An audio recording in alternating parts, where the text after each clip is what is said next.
우리 옆에 있는 분들과 좀 인사하면서 시작할까요? 하나님이 당신과 함께 하십니다. 한번 이렇게 인사해 볼까요? 네.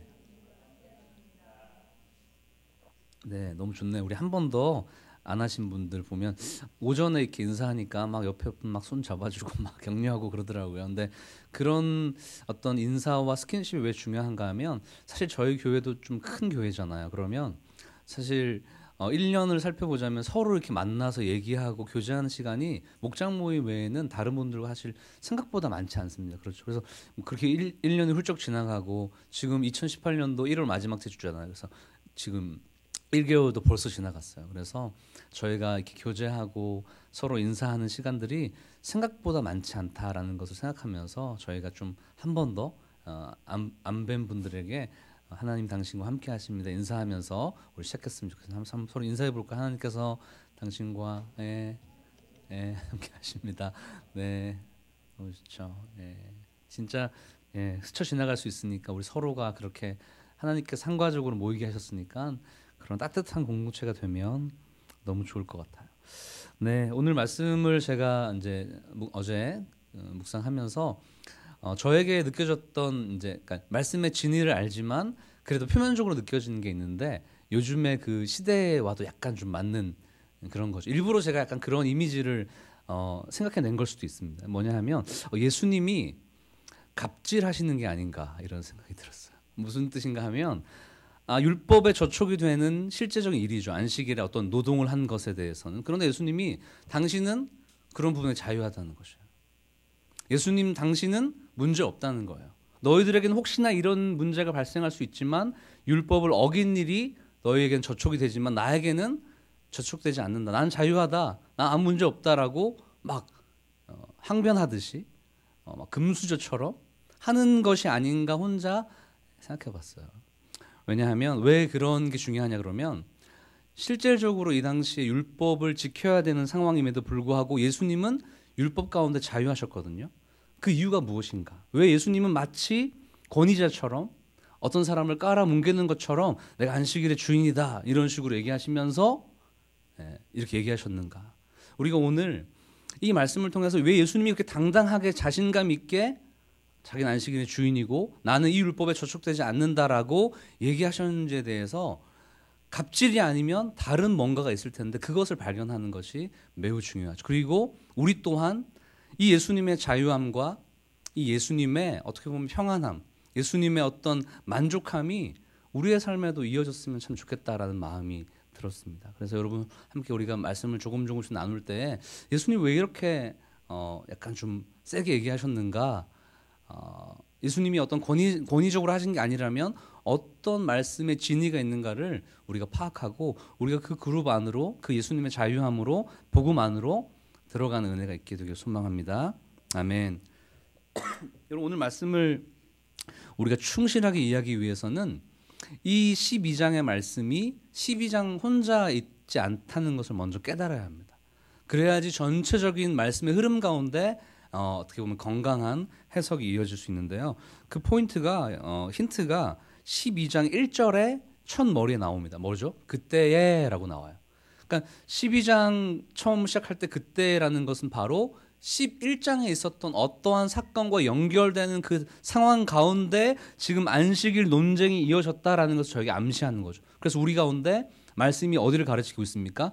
12장 이전의 내용으로 우리의 시선을 돌리고 있어요. 그렇죠. 그래서 우리가 12장 이전에 11장 아니 그 이전에 있었던 내용이 무엇인가를 충실하게 파악함으로 오늘 예수님이 마치 굉장히 권위자처럼 얘기하는 뭐 이런 갑질 같은 그런 금수저 같은 그런 것이 진짜 그게 아니라 다른 의미가 있지 않겠는가에 주목할 필요가 있는 것이죠. 우리가 다 보기는 어려운데요. 우리 여러분 성경 말씀 있으시면 한 장 앞으로 넘겨주시면 10장에 보면 예수님께서 12제자를 부르시고 선교와 전도의 현장으로 파송하는 장면이 있습니다. 그렇죠? 그래서 너희가 복음을 전할 때 미움을 받을 것이고 이런저런 내용들을 10장에서 선교에 대한 내용들, 선교로 보냄받는 것에 대한 이야기를 하면서 이제 11장에 어떤 일이 일어나냐 그러면 11장과 12장이 형제거든요. 11장과 12장이 형제인데 선교에 대한 내용들을 얘기하신 다음에 11장에 어떤 일이 일어나냐 그러면 예수님이 배척당하는 것에 대한 얘기를 하세요. 제자들이 복음을 전할 때 유대인들이 전혀 듣지 않는 현상에 대해서 11장에 충실하게 얘기하고 있습니다. 그리고 12장에 그 과정 가운데 이런 일이 있다는 것을 얘기하죠. 우리 11장 17절 말씀, 그 예수님을 배격하는 것에 대한 비유가 등장하는데요. 우리 11장 17절 말씀 한번 읽어보겠습니다. 시작.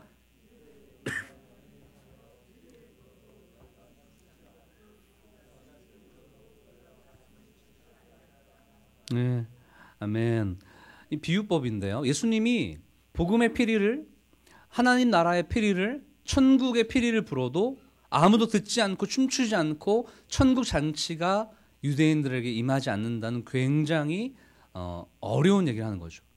이게 무슨 말인가 하면 예수님의 복음이, 예수님의 어떤 그 하나님 나라가 이들에게 지금 수용되지 않는다, 거부당하고 있다는 것을 얘기하고 있는 장면이죠. 아무리 피리를 불고 아무리 무엇라고 얘기해도, 아무리 좋은 이야기를 해도 듣지 않는 시대가 지금 이 시대이다. 그때에 이 일이 일어나고 있다. 예수님을 불수용하고 거부하는 모습이 가득하다는 것을 얘기해 주고 있어요. 20절에도 그와 비슷한 내용이 등장합니다. 우리 11장 20절 말씀 한번 읽어보겠습니다. 시작. 예수께서 권능을 가장 많이 행하신 고울들이 회개하지 아니하므로 그때 책망하시되, 예수님이 가장 많은 사역을 하시고 쉽게 말해서 가장 많은 공을 들여서 복음을 전파하고 하나님 나라를 이야기했는데 그들 어떻게 됩니까? 불수용하는 거죠. 예수님 거부하는 거죠. 듣지 않는 것이죠. 바로 그때에 이 안식일 논쟁이 일어났다는 것을 얘기해 주면서 지금 이 12장 1절 그 이유도 마찬가지지만 큰 흐름은 무엇인가 하면 예수님을 수용하고 영접하고 받아들인 그룹과 예수님을 받아들이지 않고 거부하고 불수용한 그룹의 차이를 얘기하고 있는 거예요. 무슨 말인가 하면 예수님을 영접하고 예수님과 함께하고 예수님 안에 거하고 있는 자들은 율법의 저촉을 받지 않는다는 거죠. 왜냐하면 예수님 자체가 율법을 해방시킨, 우리를 구원하신 생명의 주이기 때문에 그분과 함께하고 그분과 함께하는 수용한 그룹은 어떻게 됩니까? 완전한 자유를 얻는다. 완전 행복을 누리. 갑질과 금수저 어떤 권위적인 얘기를 하는 것이 아니라 예수 그리스도 안에 있는 자에게 있는 자유함을, 해방함을 이야기하고 있는 거죠. 그것이 바로 제자 그룹이죠. 그리고 다른 그룹은 어디입니까? 예수님을 불수용하고 거부하는 바리새인으로 대표되어 있는 그 인물들은 결국은 예수님을 거부하는 태도로, 그래서 결국은 계속적으로 죄와 사망과 율법과 이러한 어떤 전통에 묶여서 제대로 된 생명을 얻지 못하고 있는 모습을 대비하면서 결국은 우리에게 말하고 있는 게 뭐냐면 예수님의 그룹에, 예수님을 수용하는 그룹에 너희가 속하길 원한다는 메시지를 지금 강력하게 주고 있는 것입니다. 우리 귀한 성도 여러분, 예수님을 받아들이고 예수님을 수용하고 우리가 구원받는다는 것은 무엇입니까? 결국은 예수 그리스도의 그 그룹 안에, 예수님이 말씀하시는 그 말씀 안에 자유함과 해방함과 즐거움과 평안함과 안식을 누리는 것을 이야기하고 있는 것이죠. 우리가 예수 그리스도를 믿지만 그 그룹에 속하여 있는 것 같지만 만약에 그렇지 않는 모습이 우리의 삶 가운데 늘 속박당하고 억눌림 당하고 자유하지 못하고 평안하지 못하고 안식하지 못한다면 우리는 어쩌면 이 성경 오늘 말씀 가운데 말하고 있는 예수님을 영접한 것 같지만 영접하지 않는 그룹에 속하여서 자유함을 누리지 못하는, 평안함을 누리지 못하는 불수용자로, 예수님을 거부한 자로 살고 있을 수 있다는 것을 우리가 한번 전체적인 말씀 가운데 우리가 좀 경계하고 우리의 삶을 살펴보면서 들었으면 참 좋겠다라고 생각되어집니다. 우리 말씀으로 조금 한 걸음 나아가서요, 좀 집중해서 보자면 우리 1절 2절 말씀을, 12장 1절 2절 말씀을 읽으면서 말씀 자체에서 어떤 일이 있었는지를 한번 살펴보겠습니다. 우리 12장 1절 2절 말씀 읽어보겠습니다. 시작.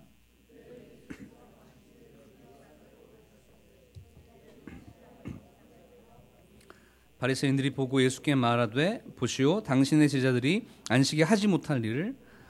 네, 예수님께서 안식일에 제자들과 함께 이제 사역을 마치신 이후에 밀밭 사이로 어딘가를 걸어가셨습니다. 어떤 지역을 향해서. 그런데 제자들이 너무 배가 고픈 거예요. 그랬더니 이 밀 이삭이 어느 정도 익은 때였는데, 그래서 이걸 이제 이렇게 손에 부벼가지고 이삭을 갖다가 먹고 이런 장면이었습니다. 누군가 바리새인이 그 장면을 보고 안식일에 일을 한 것이다, 안식일에 노동을 한 것이다라고 하면서 지금 율법의 어떤 그것을 거는 것이죠. 잘못되었다고, 저촉되었다고, 문제가 있다고 지금 얘기하는 것이죠. 출애굽기 34장 21절에는 그 말씀에 대한 지지가 있습니다. 우리 안식일에 일하지 않는 것에 대해서 너는 엿새 동안 일하고 일곱째 날에는 쉴지니 밭 갈 때나 거둘 때에도 쉴지며 이렇게 되어 있어요. 안식일에는 이렇게 하는 것이 실질적으로 그 당시 율법적으로는 잘못되었습니다. 그런데 예수님이 그에 대한 반박을 하시는 거예요. 반박의 어떤 내용이 세 가지인데 바리새인들이 안식일을 저촉했다라고 얘기했을 때 예수님이 세 가지의 내용을 가지고 얘기하는데 첫 번째 내용이 뭐냐 그러면 다윗도 율법을 어긴 사건이 있다라는 것입니다. 그렇죠? 다윗의 이야기를 들어서 지금 이 바리새인들이 말하고 있는 공격을 예수님께서 치고 있는 것이에요. 우리 말씀 한번 찾아보겠습니다. 좀 오늘 많이 찾을 예정이니까 여러분 같이 따라오시면 좋겠어요. 사무엘상 21장 1절에서 6절까지 말씀. 오늘 그 내용에 해당하는 본문인데요. 사무엘상 21장 1절에서 6절까지 말씀을 우리 한번 찾아보겠습니다.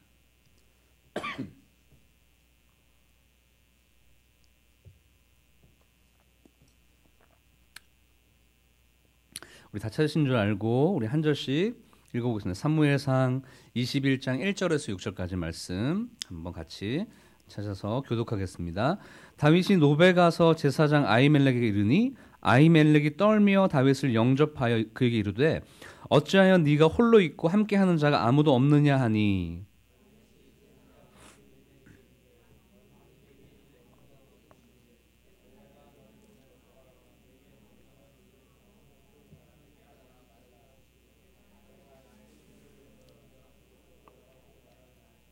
이에 당신의 수중에 무엇이 있나이까 떡 5덩이나 무엇이나 있는 대로 내 손에 주소서 하니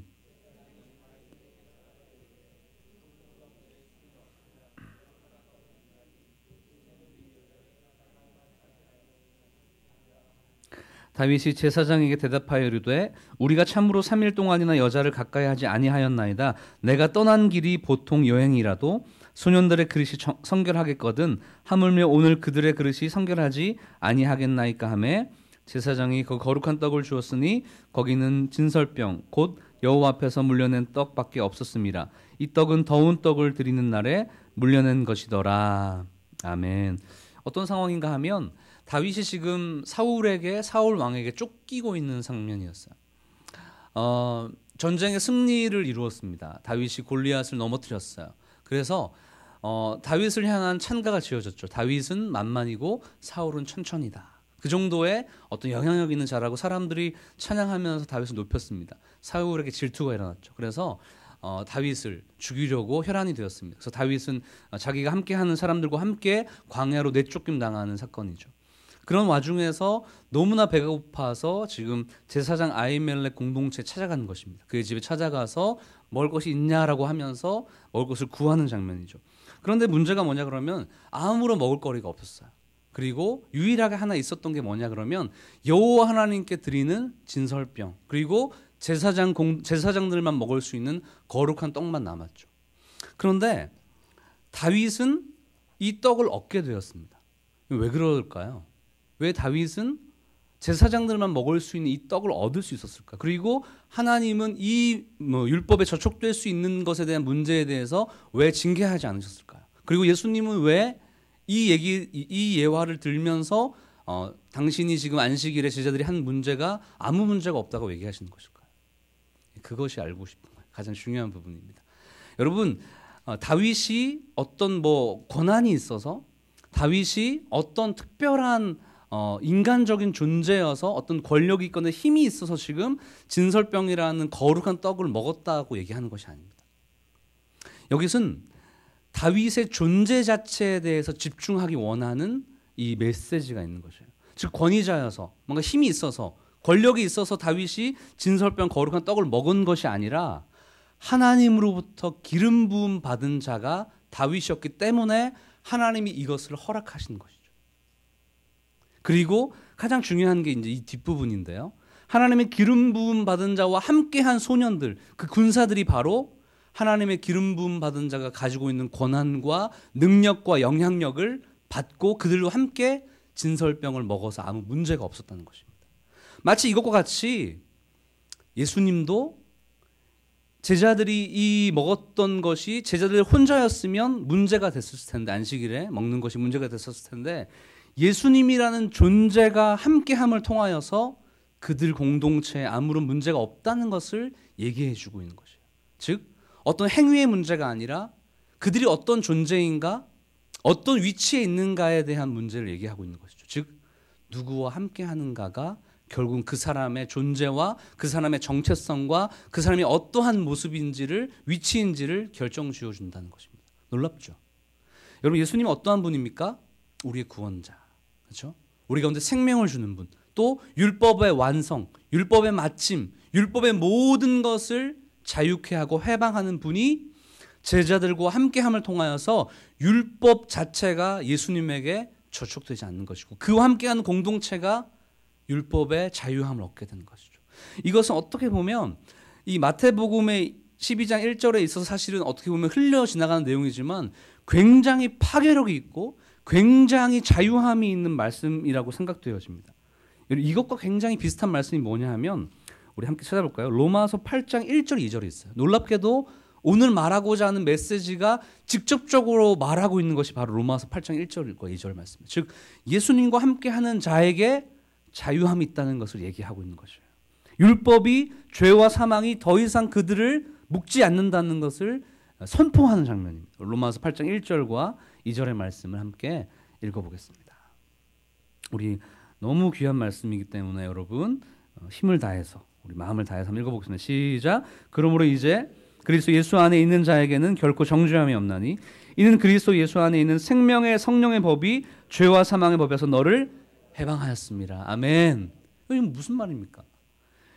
그냥 밀을 먹는 그래서 안식일에 뭔가 잘못을 노동을 해서 잘못을 한 그냥 그런 것의 어떤 시시비비를 가리는 내용이 아니라는 것이죠. 예수님 안에 예수님과 함께하는 예수님을 수용하고 예수님을 영접한 그룹 가운데 어떤 현상이 일어났는가? 완전한 자유가 있다는 것을 얘기하는 것이죠. 완전한 해방을 지금 선포하는 장면이 이 가운데 있는 것이죠. 여러분, 이것은 우리에게 주어지는 메시지가 매우 큽니다. 예수님과 함께 있는 것은 그 자체로 중요한 메시지가 되는 것이죠. 누구와 함께 있고 누구의 그룹에 속해 있고 누구의 공동체에 속해 있는 것은 매우 중요한 사건입니다. 여러분, 예수님이 제자들을 이렇게 제자로 들인 방식은 그 당시의 방식과 굉장히 달라요. 그 당시에는 굉장히 유명한 랍비가 있으면요, 막 이렇게 유명해지잖아요. 책도 내고 막 그런 강연도 좋고 그러면 막 수십 명의 사람들이 그의 문화로 들어오게 됩니다. 그러니까 스승은 그 자리에 있고 제자들이 막 몰려들어요. 근데 예수님 어떻게 하신 줄 알아요? 예수님이 직접 찾아가서 나를 따르라고 얘기합니다. 전혀 그 당시의 문화와는 맞지 않는 문화예요. 왜 그렇습니까? 예수님이 당신의 자유와 해방의 공동체로 사람들을 불러들이는 거죠. 알아서 오라는 것이 아니라 하나님의 나라와 천국에 대한 것을 메시지를 선포하면서 그 그룹 안으로 들어와서 진정한 자유와 해방을 누리고 제자 공동체 가운데 진정한 기쁨을 누리기 원하시는 것이죠. 예수님의 방식이 바로 제자들을 부른 방식과 우리를 구원한 방식이 그 당시의 문화와 완전히 다른 것입니다. 예수님 불렀죠. 저희를 불렀죠. 우리가 예수님의 그룹에 속해 있는 것이죠. 그렇다면 우리 가운데 나타나는 일이 무엇인가 하면 진정한 자유와 해방과 즐거움과 기쁨과 평안의 방식이 우리의 삶에 공존해야 한다는 것입니다. 여전히 예수님을 믿고 예수님 안에 거한다고 우리가 스스로 알고 있지만 여러분 어때요? 우리 안에 두렵고 늘 걱정이 있고 늘 좌절과 아픔 가운데 자유하지 못한다면 우리는 예수님의 그 그룹 안에 제자 공동체 안에 속하지 않는 모습일지도 모른다고 생각합니다. 여러분 무서운 것은 12장 2절에 보면 이 바리새인들의 행태와 모습이에요. 여러분 바리새인들 우리가 맨날 성경에서 막 바리새인들 얘기하니까 굉장히 나쁜 부정적인 이미지잖아요. 그런데 여러분 바리새인들이 절대 무시하면 안 됩니다. 바리새인들만큼 신앙적인 열심과 특심이 있었던 사람이 없어요. 저희가 하고 있는 이 신앙적인 모습보다 더 열심히 있습니다. 하루에 3번 기도하고 율법을 지키기 위해서 최선을 다해서 자기의 삶을 깎아내리는 모습이 그들 가운데 있어요. 물론 그게 너무나 형식화되어서 본질을 잃어버린 문제가 있지만 여러분 이 바리새인들만큼 말씀을 많이 알고 율법을 잘 지킨 사람이 없어요. 그렇죠? 그런데 어떤 일이 일어납니까? 말씀을 맡고 있고 말씀을 잘 알고 있고 율법을 잘 지키고 있고 하나님과 함께 한다고 생각하는 그들이 지금 어떤 모습이 일어납니까? 예수님에 대한 배격이 일어나는 거죠. 여러분 14절 말씀 볼까요? 그 바리새인들, 하나님의 말씀을 잘 알고 율법을 잘 지키는 그들이 결국은 어떻게 되었는가? 14절 한번 읽겠습니다. 우리 12장 14절 말씀 준비 시작. 아멘. 여러분, 진정한 하나님의 말씀 안에, 예수 그리스도의 생명 안에 그들이 거하지 않았을 때 일어나는 현상이 어떻게 됩니까? 자신들에게 자유와 해방과 율법의 마침과 완성이 되는 예수님을 거부하고 결국 그를 죽이기 위해서 혈안이 되어 있는 거죠. 여러분, 이것은 우리의 인간의 모습 그 자체를 완전하게 투명하게 그대로 솔직하게 진술을 하고 있는 장면이에요. 예수님을 믿는다고 하지만, 하나님을 안다고 하지만 진정으로 그분을 따르지 않고 그분 안에 속하지 않았을 때 나타나는 인간적인 종교적인 열심이 결국 어떻게 되는가? 예수님을 파괴하고 교회를 파괴하고 하나님의 나라를 파괴하는 데 앞장서는 자가 된다는 것을 얘기하는 것이에요. 두려운 말씀이죠. 여러분, 신앙생활을 열심히 한다는 것이 무엇입니까? 예수님 안에서 자신을 계속적으로 살피고 점검하는 것입니다. 혹시 내가 알고 있는 이 신앙적인 열심과 특심이 하나님의 나라를 파괴하지 않는가?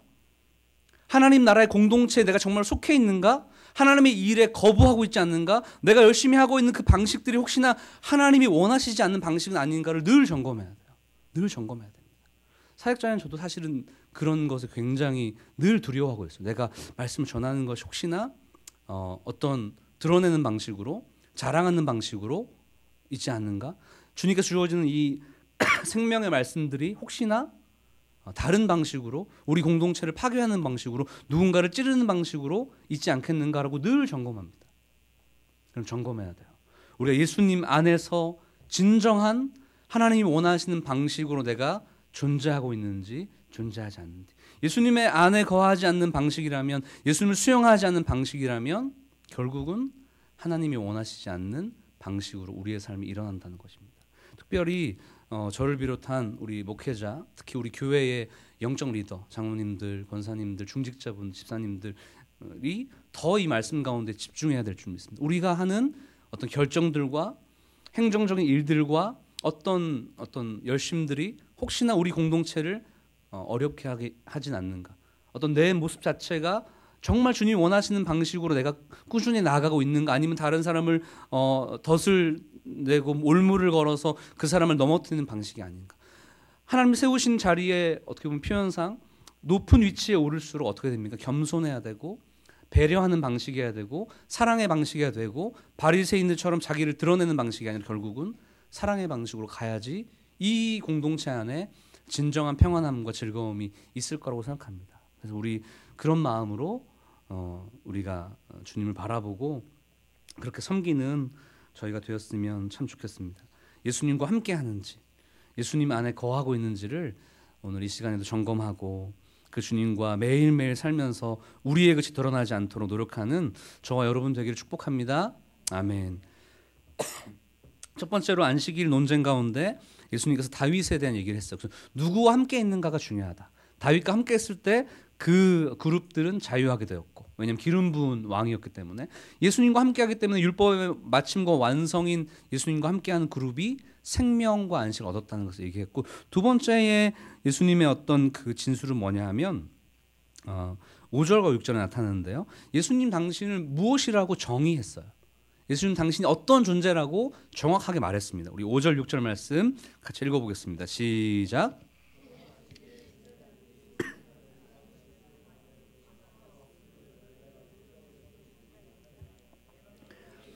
성전보다 더 큰 이가 여기 있느니라, 이렇게 얘기했어요. 여러분, 지금 예수님께서 이 안식일의 논쟁을 하면서 무엇이라고 두 번째로 얘기하십니까? 내가 이렇기 때문에 난 자유하다라고 얘기했는데 무엇입니까? 예수님이 바로 성전보다 크신이라고 말하는 거죠. 5절에 보면 어떤 것인가 하면, 안식일에 제사장들이 성전 안에서 제사의 일을 보는 것, 그 임무를 수행할 때 그거 노동이 아니고 그거 안식일법에 문제가 없지. 그러면서 예수님 6절에 뭐냐 하면, 나는 성전보다 더 큰 이기 때문에 성전 안에 있는 것처럼 자유함과 평안함과 즐거움을 누린다라는 것을 얘기해 줍니다. 예수님 존재 자체에 대해서 얘기해 주면서 예수님과 함께 하고 있는 그룹을 성전 안으로 구원시키는 거죠. 구속시키는 거죠. 자유하게 만들고 그 그룹 안에 있는 존재 자체들은 결국은 하나님 안에서 평안함과 즐거움을 얻게 된다는 것을 얘기하죠. 이것에 대한 내용도 우리가 이제 12장 자체에서 얘기하고 있기 때문에 한번 이제 예수님이 누구신가에 대해서 세 가지를 12장에서 얘기하고 있는데요. 우리 40절에서 42절에 보면 예수님이 또 당신이 어떤 분이라고 그 자유함과 그 평안함과 그 복음의 방식들을 얘기하고 계세요. 우리 한번 40절에서 42절까지 보면 두 개가 더 등장합니다. 예수님의 아이덴티티를 두 가지 얘기하는데 한번 읽어보겠습니다. 우리 12장 40절에서 42절까지 말씀. 여러분 발견했다면 이렇게 펜으로 동그라미 치시면 너무 좋을 것 같아요. 우리 한번 읽어보겠습니다. 시작. 큰 물고기 뱃속에 있었던 것 같이 인자도 밤낮 사흘 동안 땅속에 심판때에 니느웨 사람이 일어나 이 세대 사람들을 정죄하리니 이는 그들이 요나의 전도를 듣고 회개하였음이거니와 요나보다 더 큰 이가 여기 있으며 심판때에 남방 영이 일어나 이 세대 사람을 정죄하리니 이가 그가 솔로몬의 지혜로운 말을 들으려고 땅끝에서 왔음이거니와 솔로몬보다 더 큰 이가 여기 있느니라. 그럼 두 가지 찾으셨어요? 첫 번째는 우리 성전보다 더 큰 이가 예수님이었고 두 번째는 뭐죠? 요나, 선지자 요나보다 더 큰 이가 예수님입니다. 세 번째는 뭐죠? 솔로몬보다 더 큰 이다라는 것을 얘기하죠. 이 당시에 사람들이 인정하고 존중하고 했던 선지자 그리고 왕보다 더 큰 이가 여기 있다는 것이죠. 더 큰 이가 예수님을 수용하고 영접한 그룹 가운데 함께하고 있다는 것이죠. 그렇죠? 그 예수님의 가치와 예수님의 영향력과 예수님의 존재를 우리가 깊이 생각하면서 그분을 받아들일 때 이 성전보다 선지자보다 왕보다 더 큰 이가 우리와 함께하는 것 안에 굉장히 큰 자유함이 있습니다. 저희가 예수님 믿지만 사실은 이 정말 어떠한 존재보다 더 큰 그 예수님을 깊이 우리의 삶 가운데 받아들이고 누리는 것은 좀 적은 것 같아요. 그렇죠? 여러분 성전 자체가 의미하는 바가 무엇인가 하면 성전은 근본적으로 죄인이 의로우신 하나님을 만나는 장소이죠. 성전 구약시대 어떻게 했습니까? 자신의 죄의 문제를 가지고 그렇죠? 제사장에게 나가면 성전에서 자신의 죄를 깨끗하게 하는 제사를 지냅니다. 그리고 하나님과의 만남이 일어나고 구원의 사건이 단회적이지만 일어나는 것이 바로 성전이죠. 예수님이 당신이 성전보다 크신 이라고 얘기하는 것은 무엇인가 하면 우리의 구원에 대한 얘기를 하는 것이죠. 예수님을 믿고 예수님을 받아들임을 통해서 성전보다 더 큰 이 안에 우리가 들어가게 되고 구원받게 되고 해방되게 되고 영단번의 제사, 영원하고 단번의 의로운 자가 우리가 된다는 것을 얘기하고 있는 것이죠. 이거 왜 얘기하는 거죠? 우리 가운데 이 자유함과 이 행복을 충분하게 생각하고 누리라는 것을 얘기해 주는 것이에요. 여러분 예전에 그 개그우먼 중에서 그런 얘기했던 거 혹시 누려 이렇게 했던 거 혹시 기억나세요? 모르세요? 오전 예배 했을 때 한두 분 아시던데 어떤 개그우먼이 나와서 이렇게 그 누려 이렇게 얘기하면서 어떤 그런 걸 얘기했던 적이 있는데 굉장히 약간 썰렁해졌네요. 이거 어떡하죠? 예. 네, 그 이제 말씀을 보면서 그분의 그 어떤 그 제스처와 그 말투가 생각났어요. 우리가 그리스도인으로 산다라는 것 자체가 때론 고단하고 힘들죠. 우리의 삶에 굉장히 불법을 행하지 않아야 되고 정직해야 되고 이 땅의 생활 방식이 아니죠. 성공 방식이 아닌 방식으로 우리 이 땅을 살아야 됩니다. 거룩하고 하나님 앞에 온전한 모습으로 흠없는 모습으로 살아야 되죠. 힘들고 어려운 부분이 분명히 있죠. 하지만 그것을 상쇄하고 그것을 넘어서는 것이 어디 있습니까? 성전 되신 예수님 안에 거하게 될 때에 주어지는 완벽한 자유함과 행복함과 평안함이 있는 것이죠. 예수님은 그것을 지금 우리에게 얘기하고 싶은 것이에요. 그 당시에 율법, 안식일의 율법이 그들을 옥매이고 억죄해 있는 그 상황 가운데에서 나와 함께하는 성전보다 더 큰 이인 예수님과 함께하게 될 때에 너희가 이 율법의 올무에서 벗어나게 되고 진정한 자유와 평안함과 행복을 누리는 방식으로 즉 천국을 이 땅에 경험하는 방식으로 살게 된다는 것을 얘기하고 있는 것이에요. 우리 예수님 믿지만 우리 안에 너무나 소위 쫄려 있는 모습으로 너무나 상황이 물론 그렇긴 하지만 어려운 삶의 모습으로 여러분 낙심하여서 넘어져 있습니까? 다시 한번 주님의 성전 안으로 들어가세요. 예수님이 성전보다 크신이라는 것을 묵상하면서 우리가 그 안에 속해 있다는 어떤 우리의 존재성을 다시 한번 생각하면서 우리가 얼마나 귀한 존재인가. 창조주이신 우리의 생명이신 이 땅의 모든 만유의 주인 되신 그 주님 안에 우리가 거하고 있고 그 안에서의 주어진 영적인 평안함과 자유함이 우리의 삶 자체를 뛰어넘고 넉넉히 이길 수 있는 힘이 된다는 것을 여러분 묵상하고 그 힘으로 우리가 살았으면 좋겠습니다. 아멘. 아멘. 네, 마지막에 예수님께서 세 번째 진술하고 세 번째 안식일 율법에 당신이 저촉되지 않는다는 것은 7절과 8절 말씀에 안식일에 대한 어떤 정의, 예배에 대한 정의를 하시면서 결론이 나게 됩니다. 그렇죠? 우리 7절, 8절 말씀 한번 읽어보겠습니다. 시작.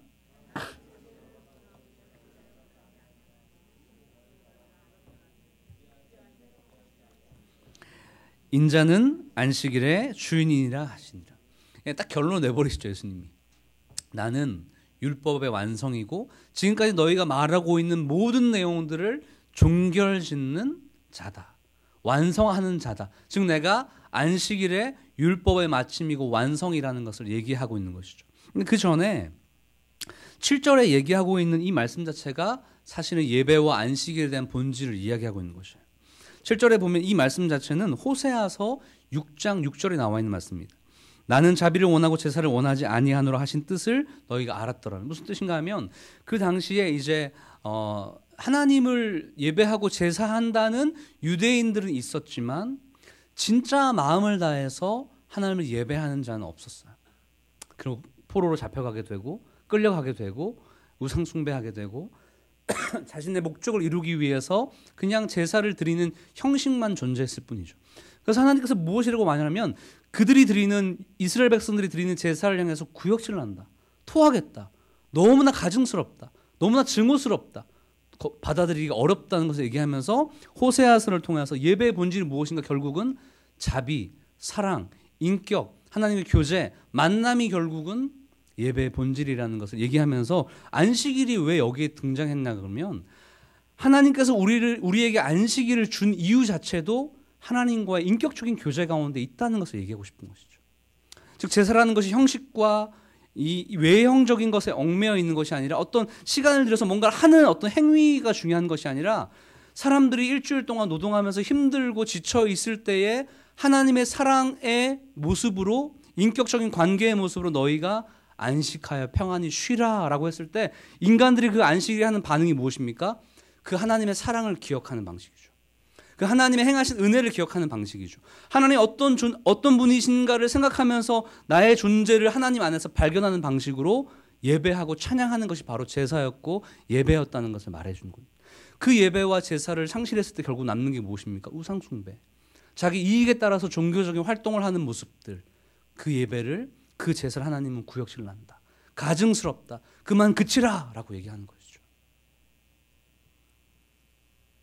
여러분 예배는 안식일은 우리에겐 주일은 하나님과의 사랑의 고백과 하나님과의 관계가 이어지는 시간이 돼야 될 줄 믿습니다. 예수님께서 안식일의 주인이다. 내가 안식일의 마침이고 완성이다고 얘기하는 것 안에는 무엇이 포함되어 있습니까? 예수 그리스도의 십자가가 포함되어 있는 것이죠. 왜냐하면 안식일이 결국은 우리가 지키는 주일로 바뀌게 되는데 그 이유는 무엇입니까? 안식일은 하나님의 창조를 기억하는 시간이고 저희가 지키는 주일은 재창조라고 예수님의 십자가의 사건을 통해서 우리가 구원받은 것을 기억하는 시간이에요. 무엇입니까? 이 주일을 통하여서 우리는 예수 그리스도의 십자가를 바라보면서 우리를 자유케 하고 해방케 하고 우리를 새롭게 하시는 그 주님의 사랑 가운데로 영원한 사랑과 사귐 가운데로 깊이 들어가는 방식이 바로 안식일과 주일의 완성과 마침이 되는 것이죠. 시간을 드리고 헌금을 드리고 무엇인가를 하는 행위적인 것이 중요한 것이 아니라 우리의 마음 가운데 주님과의 친밀한 교제 가운데로 십자가를 바라보면서 그 구원의 은혜 가운데로 긴밀하게 들어가고 주님과 사귀고 찬양하고 말씀을 듣고 기도하면서 영적인 사귐이 있었을 때 결국은 우리 가운데 주일이 맞춰지고 주일 자체가 완성되게 되고 우리의 예배 자체가 종결되고 하나님 보시기에 좋은 모습으로 이어지게 되는 것이죠. 우리 귀한 성도님들 축복하고 싶습니다. 우리 주일의 예배가 하나님과의 깊은 사귐과 사랑의 방식으로 드려지게 되길 소망합니다. 그저 시간을 보내는 것들이 아니라 정말 주님과의 친밀한 교제 가운데 정말 내가 어떤 존재인지 예수님과 함께 해야지 내 존재가 진짜 빛나는 존재로 발견될 수 있고 예수님 안에 거하면서 그분이 원하시는 말씀에 순종하고 즉각적으로 따르고 그 주님의 그룹 안에 수용되고 포함되어 있을 때 우리 존재가 얼마나 빛나는지를 발견하고, 세상 가운데 나아갔을 때도 세상의 방식이 아니라 하나님이 원하시는 방식으로 그 현장에서, 삶의 현장에서 예배하게 됐을 때 우리가 얼마나 귀한 존재인지를 그 현장에서 하나님 영적인 생수를, 생명의 강을 충분하게 누리고 목마르지 않고 우리 가운데 안식과 평안함과 그 은혜가 우리의 삶에 이어지는 풍성함을 경험하는 우리의 삶이 되기를 주님의 이름으로 축복합니다. 아멘. 네, 우리 같이 찬양하면서